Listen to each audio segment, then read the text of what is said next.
So I actually started playing pickleball because it was, a family affair. I could go out with my grandfather, my mom. My dad doesn't really play, but we still go out and play with him sometimes. So it's just something really fun to do.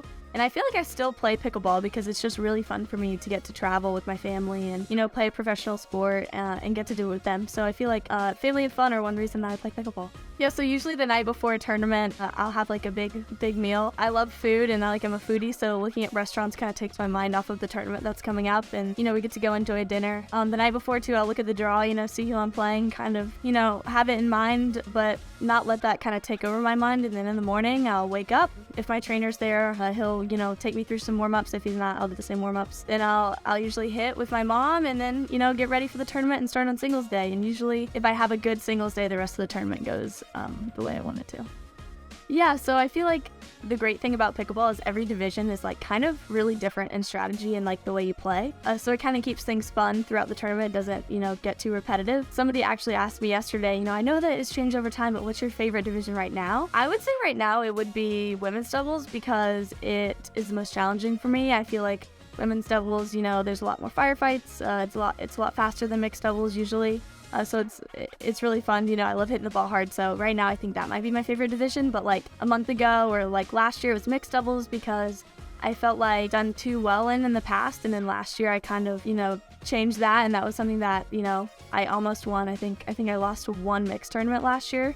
So I just feel like usually whatever is the toughest is my favorite just because I want to get better at that event and I want to show people that I'm very good at that event. So in the beginning it was singles, and then once it was singles it was mixed, and now it's to women's.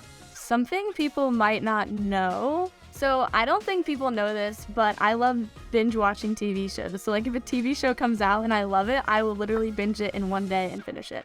I don't think I have a celebrity crush right now, but over the past years, especially when I was younger, I had a lot of celebrity crushes. And off the top of my head, I remember when Spider-Man first came out, it was Tom Holland, it was Chris Hemsworth, let's see, Chris Evans. It's a lot of Marvel superheroes. That's what I'm starting to get. And Damon Salvatore, like you said, for Vampire Diaries. I guess it's just a lot of supernatural human beings. So that might be a little problem in the future when I'm trying to find a boyfriend, is because those don't actually exist, unfortunately.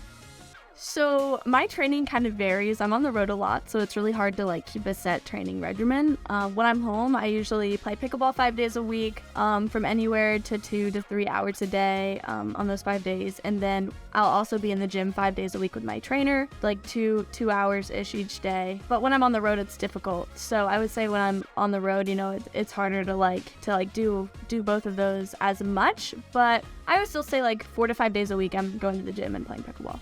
I would say one huge tip that helped me go pro and I think would help other people go pro. I got lucky with my mom because she was always better than me growing up, and she would get to play with better players, and I would get invited to those groups. So I would say if you can, try to play with people who are better than you, because you will see a huge improvement in your game. Yeah, it's kind of interesting. I feel like the more pickleball grows, the more I get recognized outside of pickleball tournaments. I remember this one time I was in Las Vegas and I was just walking on the strip. This has actually happened a couple times now.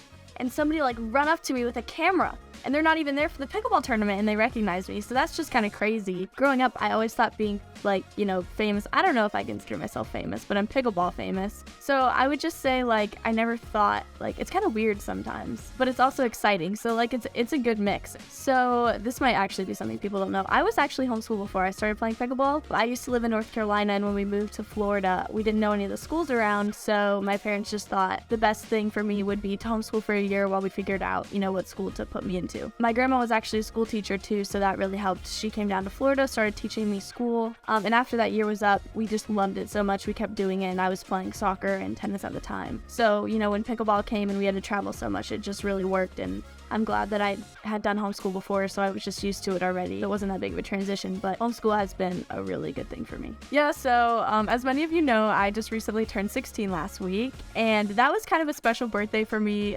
Just a lot of things. I can finally drive by myself. I've just got a lot more sense of like freedom and like adulting. I'm not an adult, but I'm not really a baby anymore. Like I'm not baby Waters anymore, but you can still call me baby Waters. But I can finally date people now that I'm 16. That was something my parents always said growing up is, you know, you can finally date someone at 16. So like that's exciting for me. There's just a lot of things that come with 16 that like I feel like 15 to 16 is such a big jump. And I feel like especially recently when I turned 16, a lot of people are like talking to me differently. Yeah, so my women's partnerships, this is kind of like new waters for me. I've always just, you know, had my mom locked in as a partner. Last year I was playing with Ben, so I never really had to worry about, you know, finding partners, just because if we weren't going to a tournament, I would just have to tell Ben and, you know, that would be fine. And then if we were going to a tournament, like my mom probably planned it, so I didn't even have to ask her. But this year it's different because unfortunately my mom can't play with me. So it's just kind of been like a learning curve on like finding partners. And it's really difficult because a lot of people want to plan out their whole year. Some people don't. So it's tough to like find that balance. I've just kind of been wanting to like mix things up and kind of figure out, you know, the partnership thing. So I've only planned out through May. As you've seen, I've played with Catherine Parenteau and Anna Bright throughout, you know, the latter 2022 and early 2023. So I'm just kind of mixing it up with those two until May, and then I think we're gonna have to figure out some partnerships pretty soon for the rest of the year. But I'm just looking forward to, you know, like figuring out a different side of pickleball and like the partnership thing. It's difficult, but I'm learning as I go.